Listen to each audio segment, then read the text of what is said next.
अस्सलाम वालेकुम रहमतुल्लाहि वबरकातुहू। उम्मीद है आप लोग ईमान और सेहत की बेहतर हालत में होंगे।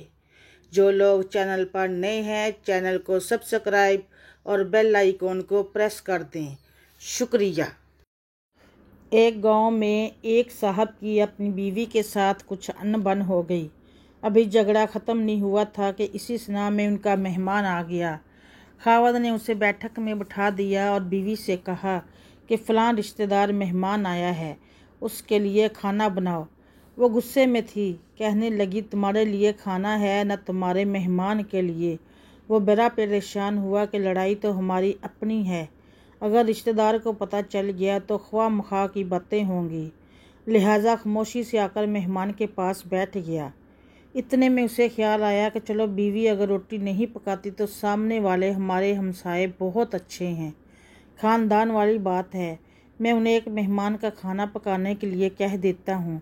चनाचा वो इनके पास गया और कहने लगा कि मेरी बीवी की तबीयत ख़राब है, लिहाजा आप हमारे मेहमान के लिए खाना बना दीजिए। उन्होंने कहा बहुत अच्छा, जितने आदमियों को कहें खाना बना देते हैं।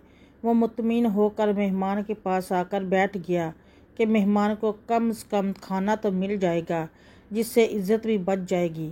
थोड़ी देर के बाद मेहमान ने कहा ज़रा ठंडा पानी तो ला दीजिए। वो उठा के घड़े का ठंडा पानी लाता है। अंदर गया तो देखा कि बीवी साहिबा तो ज़ारो कतार रो रही है। वो बड़ा हैरान हुआ कि शेरनी और इसके आंसू। कहने लगा क्या बात है। उसने पहले से भी ज़्यादा रोना शुरू कर दिया। कहने लगी बस मुझे माफ़ कर दें। वो भी समझ गया कि कोई वजह ज़रूर बनी है। उसके खावंद ने कहा कि बताओ आखिर तुम्हारे रोने की वजह क्या है, तुम ऐसे क्यों रो रही हो। बीवी ने कहा कि पहले मुझे माफ़ कर दें, फिर मैं आपको बात सुनाऊंगी। खैर उसने कह दिया कि जो लड़ाई झगड़ा हुआ है मैंने वो दिल से निकाल दिया है और तुम्हें माफ़ कर दिया है। कहने लगी कि जब आपने आकर मेहमान के बारे में बताया और मैंने कह दिया कि ना तुम्हारे लिए कुछ पकेगा ना मेहमान के लिए, चलो छुट्टी करो, तो अब चले गए। मगर मैंने दिल में सोचा कि लड़ाई तो मेरी और आपकी है और ये मेहमान रिश्तेदार है, हमें उसके सामने ये पोल नहीं खोलना चाहिए। चुनाचा मैं उठी कि खाना बनाती हूँ।